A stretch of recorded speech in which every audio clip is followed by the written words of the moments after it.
Hola comunidad, ¿cómo están? Gusto de reencontrarnos en esta escuela de pensiones, modo vacaciones, modo verano, como ustedes quieran llamarlo. Nos encontramos a 10 de febrero y comenzamos una nueva clase de estas, como ya les digo, especial, porque estamos contestando preguntas que han llegado a través de la comunidad y contestándolas junto, bueno, mejor que contestándolas, el profe Gustavo Dávila. ¿Cómo está, profe?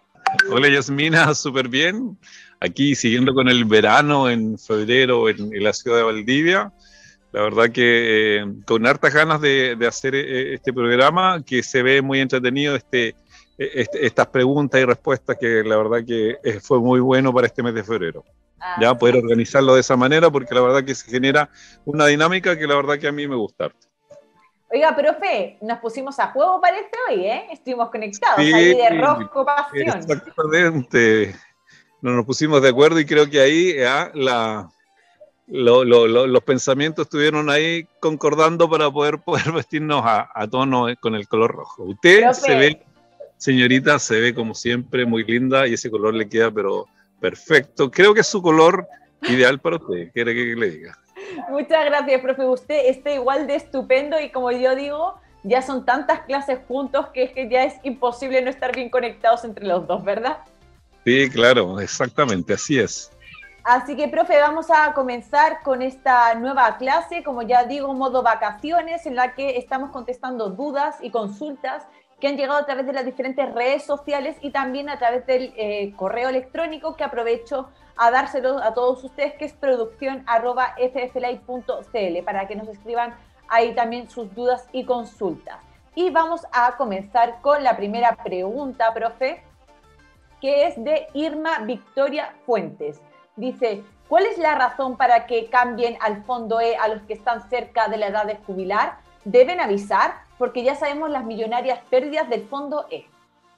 Bueno, esa igual es una muy buena pregunta porque la verdad que nadie obliga a cambiarse a las personas al fondo E.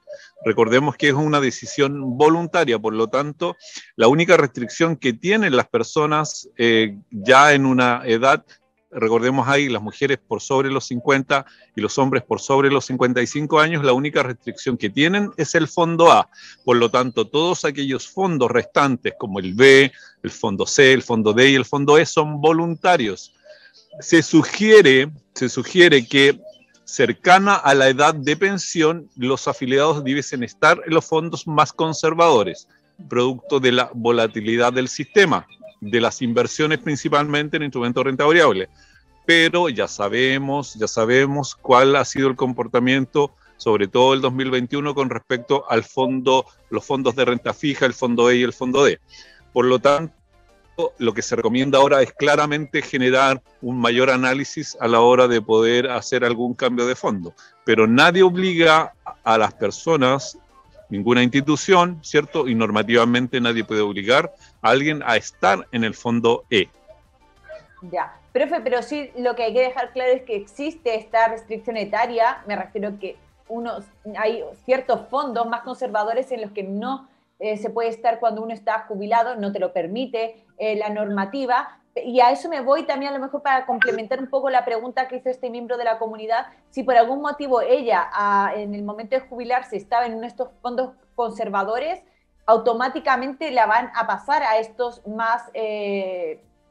bueno, no los conservadores, estaba ella en el fondo a lo mejor B, por ejemplo, si al jubilarse la pasan automáticamente, ¿eso se debe avisar? ¿Lo debe avisar la superintendencia? ¿Lo debe avisar la AFP? No sé. No, la verdad que la FP en ese sentido no lo avisa. Quien lo pudiese avisar es la persona que le está gestionando el trámite al momento de la pensión. Por ejemplo, si alguien se pensiona y está en el fondo B con su capital, ¿cierto? Y se pensiona en el fondo B y no hace ningún cambio de manera voluntaria antes de que se inicie el proceso o termine el proceso, lo que debe hacer la FP es traspasar ese fondo B en su totalidad al fondo D, porque voluntariamente la persona no eligió cambiarse de manera voluntaria. Yo sugiero ahí siempre hacerlo de manera voluntaria porque uno hace el análisis efectivamente porque recordemos que hay para los pensionados la alternativa que tenemos, ¿cierto? Y siempre lo hemos mencionado, es el fondo C, D y E. Es la alternativa para las personas que están pensionadas y están en retiro programado. Por lo tanto, hacer el análisis ahí primero si el fondo C, D o E puede ser el fondo más conveniente en ese momento. Pero bueno, existe a lo mejor en el sentido de que obligatoriamente debe estar en un fondo en estas tres alternativas. Y si no lo elige voluntariamente, son traspasados esos capitales de ese fondo riesgoso, como el fondo B, por ejemplo, al fondo D, que es un fondo más conservador. Pero como preguntaba, este cambio no avisan, no te va a llegar un mail, no te van a llamar para decir, vamos a cambiarte. Ya. No, exactamente. Los afiliados se dan cuenta cuando revisan su cuenta y se dan cuenta que aparecen en un nuevo fondo. Perfecto. Profe, siguiente pregunta. Erika Vilugrón dice, ¿la PGU la recibirá todo el mundo o depende del monto de la jubilación? Bueno, claramente ahí, cierto, la PGU va a estar determinada, ya dijimos, por los requisitos de edad, por los requisitos de focalización, cierto, que ahora aumentó de un 60%, aumentó a un 90%, y también de la residencia de los 20 años en el país, ¿ya? Y los últimos 4, de los últimos 5, los últimos 4 haber estado en Chile. Esos son los requisitos, ¿ya? Y obviamente si la focalización de la persona y dependiendo de los ingresos que tenga va a estar determinada hasta un monto determinado de pensión, ¿ya?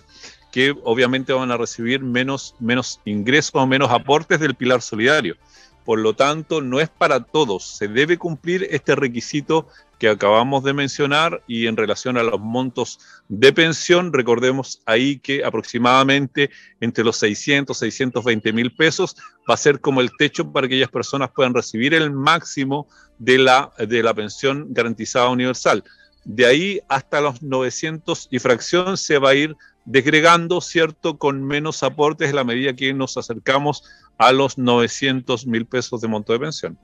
Así es, aproximadamente más o menos para que también tengan una idea. Siguiente pregunta, Aníbal Valencia. ¿Cómo demuestro que estuve afiliado al sistema antiguo? No tengo la libreta para solicitar el bono de reconocimiento.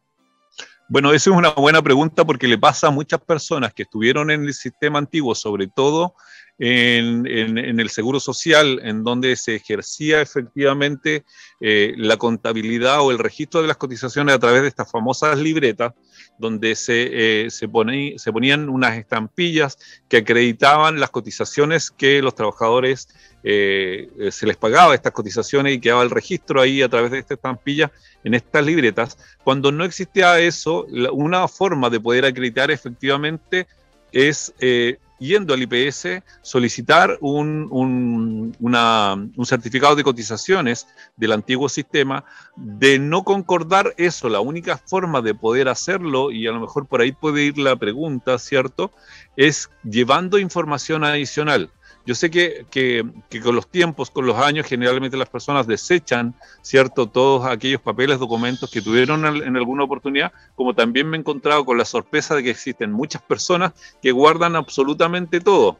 Si alguna de las personas tiene registro de su primer contrato, de las primeras liquidaciones, esos documentos son súper importantes para el IPS para poder acreditar esos periodos que seguramente no aparecen, pero teniendo esta acreditación tienen la posibilidad de acreditarlos y llevarlos y que el IPS analice y verifique si efectivamente son cotizaciones impagas de esos periodos. Ya, perfecto. Ojalá que podamos haber aclarado la duda de este miembro de la comunidad con respecto al bono de reconocimiento. Siguiente pregunta, de Jorge Rivas. ¿Qué son los depósitos convenidos? Esta es igual una muy buena pregunta en relación a las cotizaciones voluntarias. Los depósitos convenidos son parte de las cuentas de cotizaciones voluntarias, ¿ya? Y los depósitos convenidos son montos de dinero que se convienen, y por eso se llama convenidos, se convienen con el empleador, ¿ya? Principalmente, ¿por qué motivo? Porque, por ejemplo, generalmente esto ocurre a fin de año cuando las empresas generan entrega de gratificaciones, bonos adicionales a sus trabajadores, y esto obviamente con montos importantes genera un aumento en el global complementario en donde se pagan los impuestos de las personas. Y Esta cuenta genera precisamente ese efecto contrario, es decir, se puede acceder a generar este depósito convenido y este acuerdo y este convenio con el empleador para que ese bono, o en su totalidad, 100%, o parte de ese bono, sea depositado en la cuenta de cotizaciones y de depósitos convenidos, ¿ya? Para que ese monto, como es una cotización de depósitos convenidos, baje el base tributable, base el global complementario y la persona pague menos impuesto por ese monto de cotización en depósitos convenidos que generó, ¿ya? Ese es como el principal efecto, y a la vez ese ahorro, ¿cierto?, va a servir para que la persona pueda tener un mejor saldo de cuenta finalmente para obtener una mejor pensión. Ya tiene como obviamente esas dos finalidades: ayudar a mejorar la pensión y generar un efecto tributario positivo para la persona para que pague menos impuestos. Mire, no tenía ni idea. Muy buena la respuesta, querido profe. Siguiente pregunta. Facundo Leal dice, ¿de qué se trata el subsidio previsional para trabajadores jóvenes? Sí, es un subsidio que genera ahí la posibilidad de que la cotización de este trabajador joven pueda ser subsidiada por el Estado, ¿ya? Por lo tanto, hay una parte que la entrega el Estado y que favorece al trabajador, y otra que favorece también al empleador por cotizar y por tener esta persona contratada, ¿ya? Es principalmente eso: parte de lo que se cotiza va a ser subsidiado por el Estado, ¿cierto? Para que tenga un incentivo el empleador de cotizar a personas jóvenes para poder acogerse a este subsidio y este beneficio que entrega el Estado. Es un incentivo claramente para la clase trabajadora joven, es decir, para los jóvenes que ingresan al mundo laboral, de poder ser acogidos, ¿cierto? Y que tengan mejor recepción a la hora de ir a buscar trabajo. Es un incentivo para los empleadores y que la verdad que funciona bastante. Profe, ¿hay algún requisito en particular que se tenga que tener, o cómo se hace la solicitud, por ejemplo, también? Aprovecho a preguntarle. Sí, se hace a través del momento en que se pagan las cotizaciones, ¿cierto? En Previred, ahí de acuerdo a la edad, ahí se estipula que si la persona tiene el beneficio, ¿cierto?, de este incentivo a la cotización, y se verifica efectivamente si de acuerdo a la edad, porque hay un tope que son 25 años, ¿cierto? 20-25 para poder ser contratados, y se verifican esos antecedentes y hay que efectivamente hacer la solicitud también, ¿ya? Hay que hacer una solicitud, tiene que inscribirse el trabajador, tiene que inscribirse el empleador, tiene que generar el registro también.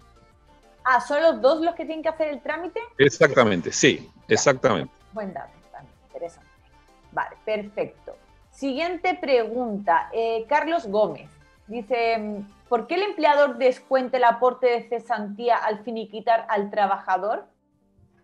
Bueno, igual esa duda, durante el año pasado, el 2021, por ahí surgió precisamente cuando hablábamos del seguro de cesantía. Bueno, se asume de que, de acuerdo a la condición, ¿cierto?, a esta condición de poder otorgar el beneficio, por un lado, de poder acceder al pilar, a este pilar que tiene el FC, en el cual se logra complementar lo que tiene el trabajador con parte de una bonificación que entrega el Estado para mejorar el monto a poder recibir por parte del trabajador como el beneficio de la cesantía, ¿cierto? Se asume de que en el fondo el empleador, parte de lo que cotizó, ¿cierto?, debe ser descontado producto del hecho de que haya sido desvinculado de mutuo acuerdo, ¿ya? Cuando es de mutuo acuerdo y cuando no es por necesidad de la empresa, las condiciones para poder acceder al seguro de cesantía son distintas, ¿ya? Por lo tanto, es ahí en donde el sistema, al momento de acceder el trabajador al beneficio del seguro de cesantía, hace un descuento descuento el empleador en el finiquito de lo que él aportó, producto de que esta desvinculación le va a generar pagos al trabajador en su finiquito de una gratificación o de esta bonificación que genera el empleador cada vez que despide, o esta indemnización, ¿cierto? Ese es el término, de poder pagarle esa indemnización, rebajando este aporte que en el fondo también el trabajador va a obtener el beneficio de la cesantía cuando vaya a generar su trámite. En el fondo se asume de que esta indemnización, por un lado, ¿cierto?, no puede estar supeditada también al aporte que hizo el empleador con respecto al seguro de cesantía, porque el trabajador igual va a hacer uso, por un lado lo indemniza y por otro lado que se genera un aporte, ¿cierto? Es una forma, en el fondo, del momento en que salió la ley, y un poco uno a primera dice esto es injusto, pero se generó esta forma de poder acceder a esto precisamente para que en el fondo compensando un poco este aporte que obligó el sistema a que los empleadores generaran, ¿cierto?, para el seguro de cesantía para sus trabajadores. Es decir, poder descontar este aporte cuando existe la decisión de desvincularlo, ¿cierto?, con esta indemnización que ellos deben pagar. Ya, perfecto. En el fondo se asume como parte de la indemnización que se está entregando y por eso a la vez se descuenta.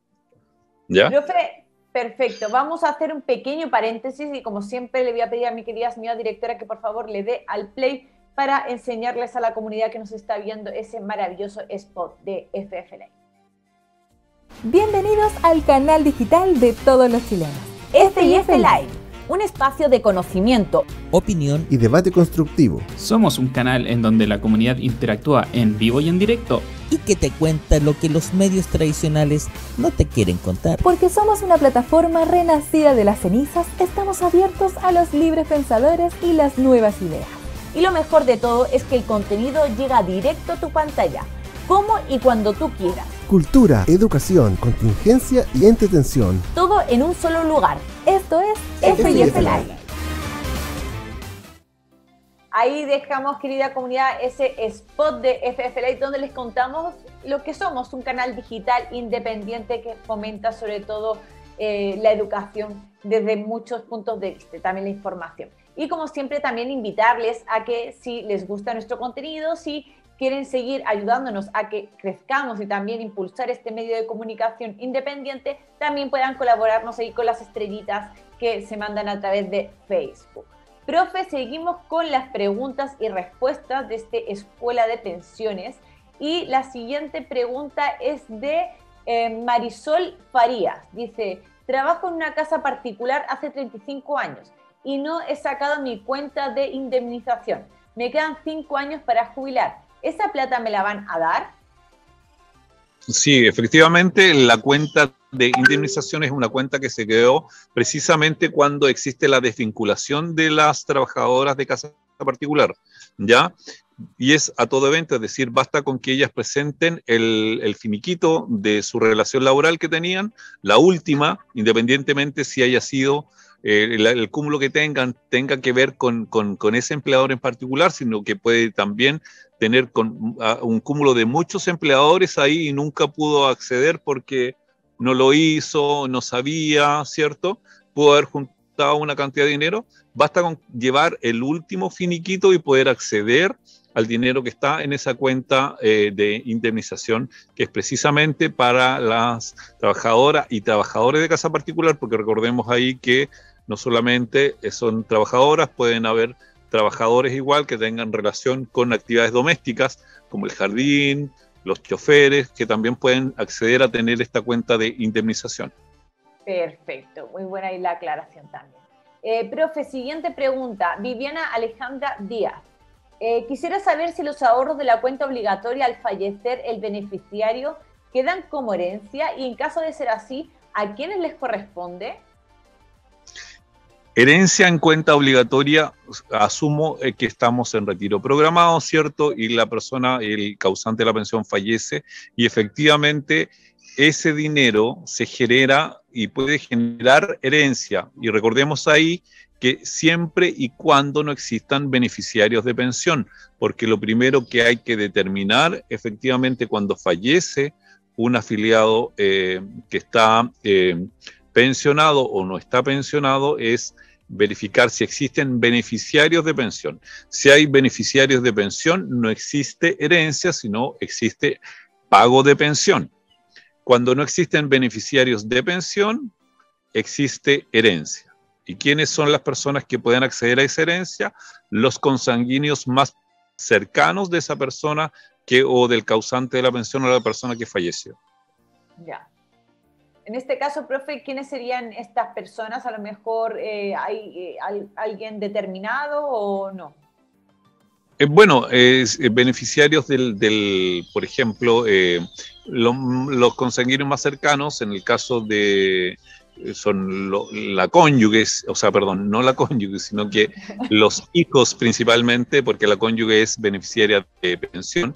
Cuando no está la cónyuge, o no está el cónyuge, ¿cierto? Porque se da hoy día también al revés, ¿cierto? Los hijos principalmente, cuando son mayores de 24 años, pueden ser beneficiarios de herencia. Pueden ser los papás, si la persona era soltero y no tenía hijos, pueden ser sus papás si están vivos. Si no están los papás, pueden ser los hermanos de esta persona. Bueno, todas aquellas personas que consanguíneamente estén más cercanas y estén en un nivel más alto van a ser las personas que van a poder acceder a obtener y cobrar esta herencia. Esto se gestiona a través de la AFP, ¿cierto?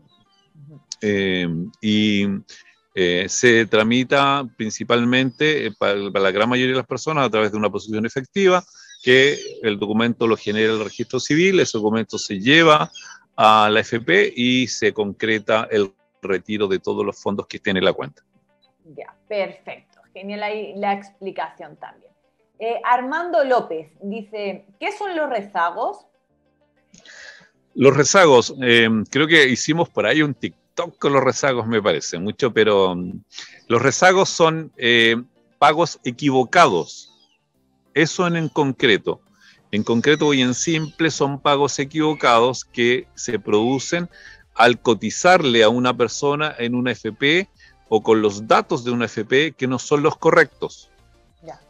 Principalmente, y pasaba mucho, ¿cierto? Al inicio de este sistema previsional, cuando existían las AFPs, donde la gente se cambiaba mucho, había muchas AFPs. Recordemos que en su momento las AFPs llegaron a ser de un orden de 23 AFP en el sistema, ¿ya? Y había mucha rotación. Los afiliados, si bien es cierto, el cambio de AFP era cada 6 meses, antes no se podía haber un cambio tan rápido como existe hoy, porque la tecnología nos ha ayudado mucho en eso, pero antiguamente existía eso qué sé yo, la información no llegaba a tiempo de parte de la AFP hacia los empleadores seguían cotizando en la AFP anterior, ¿cierto? Y cotizaba mal, cotizaba en la AFP errónea y se generaba el famoso rezago ahí mientras eso se regularice. También ocurría de que las planillas antes, que eran planillas, se usaban muchas planillas manuales, ¿cierto? Se producía de que iban errores de la información del afiliado. RUT principalmente, ¿ya? Y en algunas ocasiones el nombre, pero de un tiempo el RUT fue obviamente prioritario ahí. Cuando el dígito iba erróneo, la AFP recibía esa información, pero con un dígito erróneo, por lo tanto no lo podía acreditar efectivamente en ninguna cuenta porque la información iba correcto. También pasaba ahí al fondo de rezagos, porque cada AFP tiene un fondo de rezagos en donde llegan todos estos pagos equivocados de todas las personas que les cotizan, ¿cierto? No estando afiliados en su AFP, ¿ya? Y se genera, digamos, este volumen de cotizaciones rezagadas de todas estas personas. Bien, pero son principalmente, como mencionaba, pagos erróneos, pagos equivocados de parte de las personas que generan efectivamente el pago. ¿Ya? Profe, en el caso de que, por ejemplo, un trabajador se dé cuenta que tiene estos rezagos, que él sabe que trabajó en ese momento y ve que no hay cotización, ¿cómo puede hacer reclamo? ¿A quién tiene que acudir? ¿Es al empleador o es bien directamente a la AFP? ¿Cómo se lleva a cabo ese trámite? Bueno, eso igual, esa pregunta que tú haces es importante porque una forma de gestionarlo rápidamente es acreditando, por ejemplo, las planillas de pago de cotizaciones, que comprobando efectivamente que hubo un error y llevando la información necesaria, en este caso del afiliado, que es el vínculo, ¿cierto?, de la relación laboral más su cédula de identidad, para precisamente verificar que el dato del RUT principalmente es el correcto, el que tiene él, y que él es el afiliado, ¿cierto? Y de esa manera corroborar el FP para que esos rezagos sean asignados a su cuenta obligatoria, dentro de las cotizaciones correspondientes de esos periodos mencionados. Por eso es importante también el respaldo del empleador de las cotizaciones. Llevar lo posible las planillas de cotizaciones de los trabajadores. Genial. Profe, y también como dato, bueno, lo habíamos comentado en alguna ocasión, también la Asociación de AFPs había habilitado esta página web que se llama sontuslucas.cl, también ahí con, si no me equivoco, con el RUT, uno puede acceder para ver si tiene estos rezagos en las cotizaciones. Exactamente, sí, y hay todavía aún mucha cantidad de dinero que está ahí en esas cuentas de rezagos que tienen la AFP. Bueno, recordemos igual que estas cuentas, que estos dineros, a pesar de que es mucho dinero, igual la AFP lo invierte, ¿eh? Que generan esto, es decir, cuando se recuperan y pasa mucho tiempo, no es el monto nominal de la cotización, sino que también está afecto a la rentabilidad del fondo C, porque ahí la AFP tiene la obligación de invertir los fondos de rezago en el fondo C.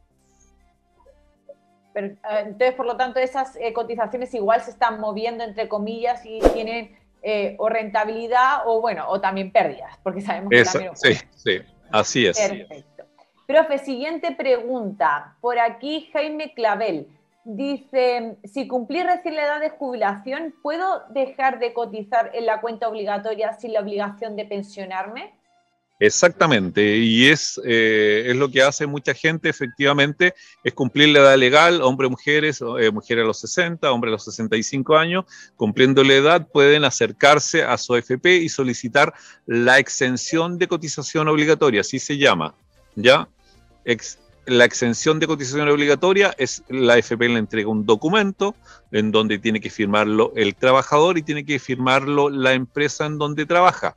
Tiene que llevar el trabajador a sus empresas, que lo firmen, lo timbren y devolverlo a la AFP, ¿ya?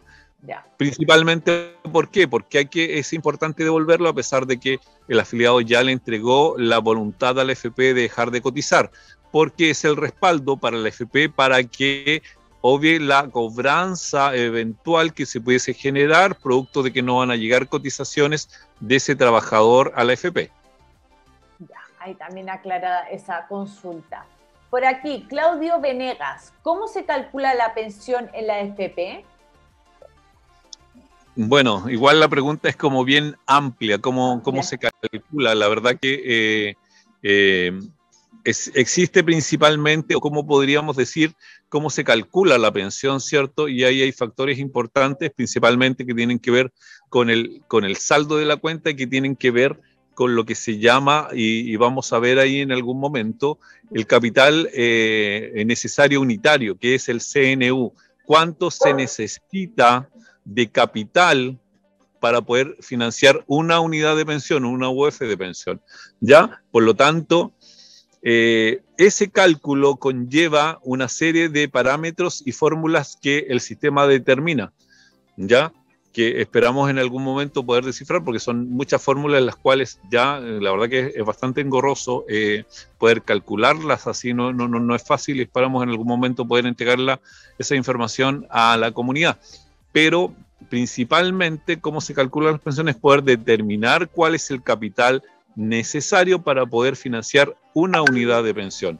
Y en eso entran muchos parámetros: el saldo de la cuenta, la edad del afiliado, la edad de los beneficiarios de pensión, saber si existen o no beneficiarios de pensión, la tasa de mortalidad, la tasa de interés técnico, ¿cierto? Y creo que incluso lo vimos en la clase pasada, en una de las clases pasadas que hicimos, ¿cierto? En el mes de enero, ¿cierto? Hicimos precisamente ese alcance. Entonces, todos esos factores inciden precisamente en poder determinar cómo se calcula la pensión. Perfecto, profe. Como siempre también, a la vez que ha contestado esta pregunta y a lo mejor miembros de la comunidad que nos están viendo ya a través de las diferentes redes sociales, si ustedes tienen preguntas, dudas, consultas, no hay pregunta tonta, pueden hacerla, todas las que ustedes quieran a través de nuestras diferentes redes sociales, o también les invito a que lo hagan a través de nuestro correo produccion@fflay.cl. Les recomiendo sobre todo este último canal porque también nos facilita a nosotros, es mucho más rápido también para tener las preguntas, las dudas y después incluirlas en la pauta. Profe, vamos con la siguiente pregunta de María Esther Domínguez y dice, ¿qué es la rentabilidad? Buena pregunta y bastante genérica, pero es buena pregunta. Sí, la rentabilidad es lo que se genera producto de la inversión que generan los fondos de pensiones y es finalmente el resultado del trabajo que hace cada administrador de fondo de pensiones y de acuerdo al fondo en los cuales están invertidos los dineros, de acuerdo a la decisión que tomó cada afiliado. Por lo tanto, el resultado de esa inversión va a generar una rentabilidad, tanto rentabilidad positiva o negativa, ya producto de ese retorno de esa inversión. Por lo tanto, podríamos determinar en sencillo, en simple, cierto, que la rentabilidad es la ganancia o pérdida, cierto, de la inversión de nuestros ahorros en los fondos de pensiones, ¿ya?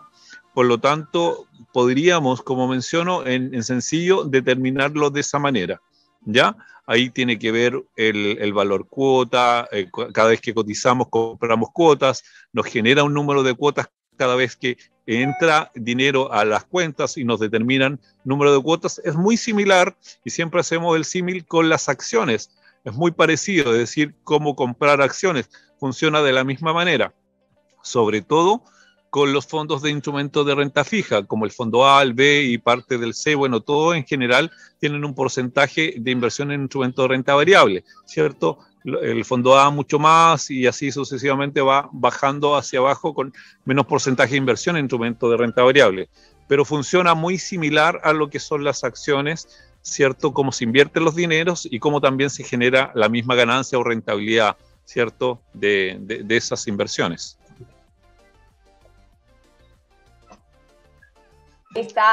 No, es que no se escuche que estaba muteado porque tenía aquí a mis perritos ladrando, entonces entre mis perritos, profe, y sus pájaros que se escuchan por ahí, tenemos aquí casi armado un zoológico. Sí, no, y ahora escucho que andan pescando por ahí. Ah, mire, entonces también los pececitos.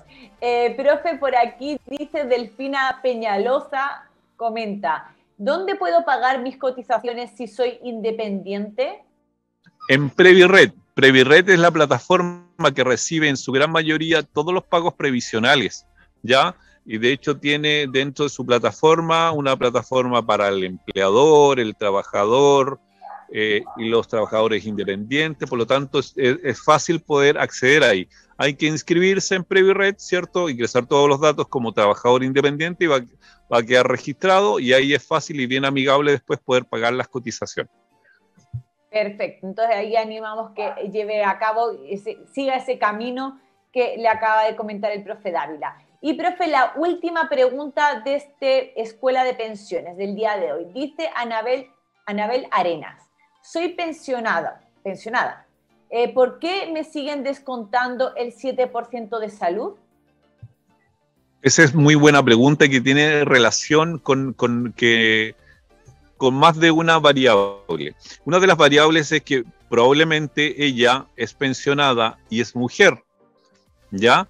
Por lo tanto, tiene probablemente menos de 65 años todavía, ¿ya? Y no puede acceder aún todavía al pilar solidario. Recordemos que el pilar solidario uno accede a los 65 años. Accediendo al pilar solidario, automáticamente el sistema le rebaja o le bonifica la cotización de salud. Por lo tanto, ahí la va a dejar de pagar. Pero mientras no llegue a esa edad, ella no va a poder acceder, digamos, a ese beneficio. Y la otra, y el otro camino es que saber si ella efectivamente, sus ingresos y su condición, ¿cierto?, particular no le da pie para poder acceder al pilar solidario. Por lo tanto, va a tener que seguir pagando su cotización de salud de manera directa, a través de su pensión. Ya, todo eso va a depender, obviamente, de su condición, reitero, del monto de la pensión a la cual ella recibe, de que si su condición particular accede o no al pilar solidario, ¿cierto?, y cumple con esos requisitos.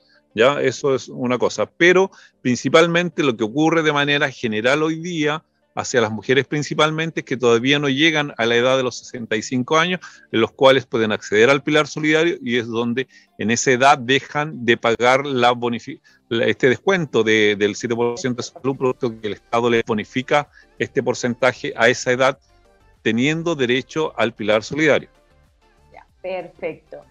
Profe, tenemos que llegar hasta aquí con la Escuela de Pensiones del día de hoy, de esta modalidad vacaciones que estamos haciendo durante este mes de febrero, contestando todas las dudas y consultas que han llegado por parte de la comunidad, que además invitamos y reiteramos que nos sigan escribiendo a través de nuestras redes sociales.